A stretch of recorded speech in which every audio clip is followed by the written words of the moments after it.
Hello, good evening. मी Tejal and welcome to Yuvanjal world. लगेच म्हणजे माझा दुसरा व्लॉग आला आहे. मलाही खूप उत्सुकता होती की म्हणजे नेक्स्ट व्लॉग काय करू. सो हा माझा नेक्स्ट व्लॉग आला. तोही माझ्या म्हणजे एक वेगळं टॅलेंट, एक वेगळं काहीतरी प्रयत्न मी तुमच्याशी शेअर करते आहे. हा प्रयत्न तुमच्यासाठी वेगळा असेल, पण माझ्यासाठी हे म्हणजे मी जेव्हा MMS करत होती, म्हणजे मास्टर इन मॅनेजमेंट स्टडीज, जेव्हा त्याच्या फर्स्ट इयरला होते ना, तेव्हा हे म्हणजे पाऊस चालू झालेला. तर माझं कॉलेज होतं कीर्ती कॉलेज म्हणजे NMITD, त्याच्याच मागे आमचं इन्स्टिट्यूट होतं, नवीनचंद्र मेहता इन्स्टिट्यूट. तर मी तिथे आणि आमच्या त्या कॉलेजच्या इन्स्टिट्यूटच्या बाजूलाच चौपाटी होती, दादर चौपाटी. सो मस्त तिथे जेव्हा पाऊस पडायचा तर एकदम वेगळंच फील यायचं. आम्ही जसं बाहेर आलो की असं अक्षरशः 2 मिनिटाच्या अंतरावरती चौपाटी असायची. तर मग जेव्हा तो पाऊस चालू होता तेव्हा खूप पडत होता आणि शक्यतो आमच्या क्लासरूममध्ये कोण आलंच नव्हतं. काही म्हणजे टीचर्स पण, आमच्या मॅम पण नव्हत्या आलेल्या. तर काही जण मग बाहेर तिथे म्हणजे चौपाटीवर होती, पण माझी काय माहिती, माझी इच्छा नव्हती की तिथे जाऊन एन्जॉय करावा. तर आणि हार्डली काहीच जण आम्ही बसलेलो. तर मी माझ्या बेंचवर होती आणि म्हणजे असंच काय माहिती, मला आठवलं, मी वही पेन घेतलं आणि मी कविता करायला सुरुवात केली. तर ती माझी पहिली कविता की माझी पहिली कविता मी पावसावरती केलेली. छान पाऊस पडत आहे, खूप भिजावंसं वाटतंय, असं त्याची पहिली ओळ होती. तर म्हणजे छान, ही माझी पहिली कविता. आणि मग मी माझ्या फ्रेंडसोबत पण शेअर केली की हे बघ, मी असं लिहिलं. तर त्यांनाही खूप आवडली. तर मलाही म्हणजे मग हळूहळू ते म्हणतात ना, चल आता ही आवड आहे तर आपण बघूया अजून काय जमतंय का. मग ते हळूहळू जमायला लागलं. पण एक गोष्ट आहे, जे कविता करतात ना, त्यांना जर का परत एकदा विचारली की अगं, ही तुझी कविता त्या दिवशी तू दाखवलेलीस ती बोल ना, तर ती मला नाही बोलतात. कारण मी एकदा पेपरावर जेव्हा पानावर लिहिते, त्याच्यानंतर मला फक्त त्याची पहिली ओळ आठवते, नंतर मला ती पाठ नसते. मला नाही माहिती हे का, पण जे आपल्या डोक्यात, जे माझ्या मनात, जी माझी भावना, ती पानावरती लिहिली जाते, त्याच्यानंतर ब्लँक, त्याच्यानंतर काहीच नाही, त्याच्यानंतर मला पाठही नसते. ती जे आहे ते त्या पानावरतीच असतो. मग मी अशा खूप कविता लिहिलेल्या.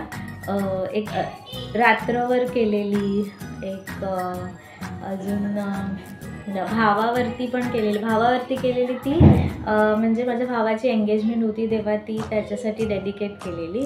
आणि माझ्या पप्पांची षष्ठी होती तेव्हाही मी त्यांच्यासाठी कविता केलेली. तेव्हा अक्षरशः त्यांनाही बरं वाटलं, त्यांच्याही डोळ्यात पाणी आलं आणि ऑडियन्सचा पण छान प्रतिसाद मिळाला मला. आणि अजून एक, मी आणि पप्पा जेव्हा म्हणजे असेच एकटे, म्हणजे आम्ही दोघंजण जेव्हा जात होतो ना गावी, तेव्हा ट्रेनचा प्रवास होता, त्यावरती मी पण कविता केली. मग पप्पाने सांगितलं, तेव्हा मी वही घेऊन गेलेली, पप्पांकडे पेन होता, मग तेव्हा मी तशी म्हणजे त्या प्रवासाची कविता केलेली. मग ती पण पप्पांना ऐकून दाखवली, तेही छान वाटलं पप्पांना. तर म्हणजे अशी म्हणजे मला सांगायचं तात्पर्य हे की माझी सुरुवात मी माझ्या MMSच्या त्या क्लासरूममध्ये माझी पहिली कविता माझी लिहिली केली. आणि आता ही असेल कितवी माहीत नाही, 7वी-8वी असेल.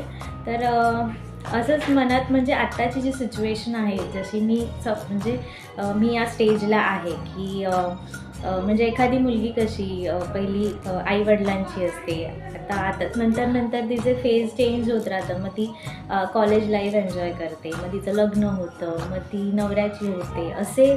तर आत्ता मी या स्टेजमध्ये आहे की आपण आपला संसार सेट करतोय. सो ह्या हिशोबाने मी ही कविता केली आहे. ह्या मागचं काही इंटेन्शन नाही आहे, कोणालाही दुखवायचं नाही आहे. हे सगळं ओव्हरऑल मी म्हणतात ना की ओव्हरऑल एक म्हणजे सगळ्यांचा असं विचार करून, म्हणजे कोण काय विचार करतं, कोण काय बोलतं आपल्या मॅरिड लाईफबद्दल, त्यावरती त्या अनुषंगाने मी ही कविता केली आहे. नाही माझा ह्याच्यामध्ये काही पर्सनल एक्सपिरियन्स आहे, तर मी ही आता तुमच्याशी शेअर करते. खूप बोलले.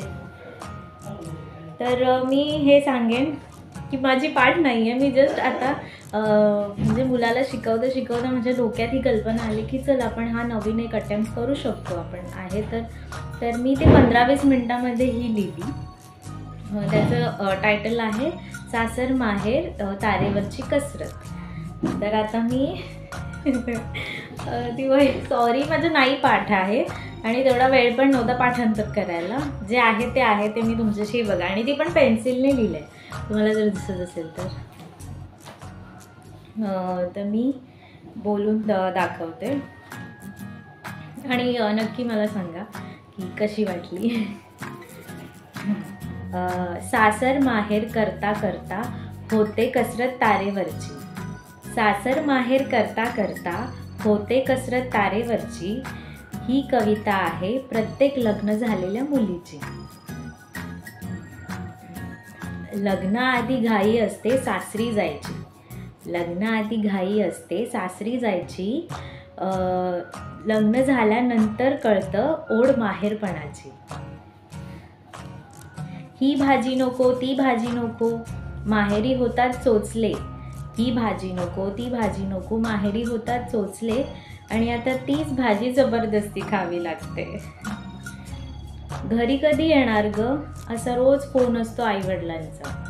घरी कधी येणार ग असा रोज फोन असतो आईवडिलांचा.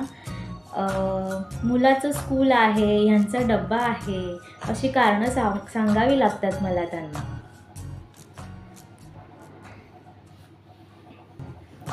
आपल्याच घरी जायला परवानगी घ्यावी लागते. आपल्याच घरी जायला परवानगी घ्यावी लागते. ती मिळेपर्यंत जीवाची घालमेल होत असते. अगं भावाचं लग्न ठरलंय ये मोठ्या सुट्टीवर मदतीला हे आईचं बोलणं. अगं भावाचं लग्न ठरलंय ये मोठ्या सुट्टीवर मदतीला हे आईचं बोलणं. आता आईला सांगू कसं तिच्या हातात नाही सगळं. माहेरी जायच्या आधी मनात आनंद होत असतो. माहेरी जायच्या आधी मनात आनंद होत असतो. माहेरी जायचा तो दिवस बघा ना कसं हळूहळू सरत असतो. घरी गेल्यावर हे करू का ते करू असं नकोसं होत असतं आईवडिलांना. घरी गेल्यावर हे करू का ते करू असं नकोसं होत असतं आईवडिलांना. पण हेच सगळं हवंसं वाटतं त्या मुलीला. हो मी अगदी मज्जेत आहे असे ती सांगते आपल्या आईवडिलांना. हो मी अगदी मज्जेत आहे असे ती सांगते आपल्या आईवडिलांना. पण तिला कळू द्यायचं नसतं काय बिनसतं आहे तिला. कुठला सण आला तर आठवण येते माहेरची. कुठला सण आला तर आठवण येते माहेरची. आम्ही हे करायचो असं करायचो या असतात नवऱ्यासोबत तिच्या गोष्टी. माहेरी ही परक्याचं धन म्हणून जातं असं बोललं. माहेरी ही परक्याचं धन आहे म्हणून जातं असं बोललं. तर सासरी ही तर बाहेरून आली आहे असं जातं ऐकलं. म्हणायला गेलं तर प्रत्येक लग्न झालेल्या मुलीला असतात 2 घरं. म्हणायला गेलं तर प्रत्येक लग्न झालेल्या मुलीला असतात 2 घरं. सासर माहेर असून सुद्धा तिला वाटू लागतं बेघर. ही लास्ट लाईन ट्रू आहे. म्हणजे असं मला वाटतं की आपण बोलतो की म्हणजे 2 घरं आहेत ती बाईला सासर माहेर. पण कुठलंही हक्काचं घर नाही आहे की जिथे आपण हक्क गाजवू शकतो. आईवडील बोलतात की हे तुझंच घर आहे. पण नाही आपण किती बोललो तरी माहेरी पण 4 दिवस जास्तीत जास्त. पुढे गेलं की आपल्यालाच वेगळी फिलिंग येते की आपलं घर नाही आहे असं. तर मी ही कविता तुमच्याशी शेअर केली. आय होप म्हणजे तुटकी मुटकी केली आहे बट माझा एक प्रयत्न तुमच्यासोबत शेअर करायचा होता. आय होप हा तुम्हाला आवडला असेल. आणि काय नाही माझा तो एक व्लॉग मला ॲक्च्युली तो गाण्याचाच बनवायचा होता बट मी म्हटलं चल आज कविता केलं तर ती तुमच्याशी शेअर करावी. तर मग आय होप ही कविता आवडली असेल. प्लीज मला कमेंट करा. आणि स्पेशली मॅरिड वुमेन्सनी की म्हणजे तुम्ही आता तुमचा संसार सेट करताय तर तुमच्या काय भावना असतील त्याही शेअर करा. जर मी बरोबर मांडल्या असतील तर मला नक्की कमेंट करा. तर म्हणजे माझी कविता तुम्हाला कशी वाटली नक्की सांगा. आणि जर अजून कुठल्या कविता ऐकायच्या असतील तर नक्की मला कमेंट करा. माझं लिखाण कसं आहे हेही मला सांगा. जसं म्हणजे एवढं काय प्रोफेशनलिझम नाही, म्हणजे जसं मलाही आवडतं आहे हे लिहायला, म्हणजे कविता करायला. सो मी प्रयत्न करते आणि तो माझा कच्चा प्रयत्न म्हणजे छोटा प्रयत्न मी तुमच्याशी शेअर करते.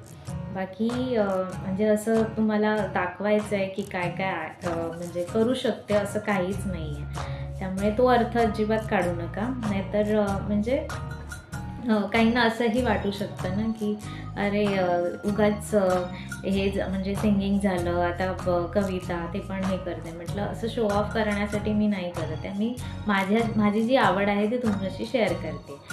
तर दॅट्स इट. तर आजचा हा ब्लॉग मी इथेच एंड करते. मला नक्की कमेंट करा कसा वाटला हा ब्लॉग. जर आवडला तर नक्की लाईक करा, शेअर करा आणि सबस्क्राईब करायला अजिबात विसरू नका. तर भेटूया आपण अशाच नेक्स्ट ब्लॉगमध्ये. मी नक्की लवकरच हा जसा ब्लॉग आला आहे तसा पुढचाही नक्की लवकर करण्याचा मी प्रयत्न करेन. सो तोपर्यंत स्टे ट्यून आणि काळजी घ्या. Love yourself and do whatever you want. So Ganpati Bappa Morya. Bye bye.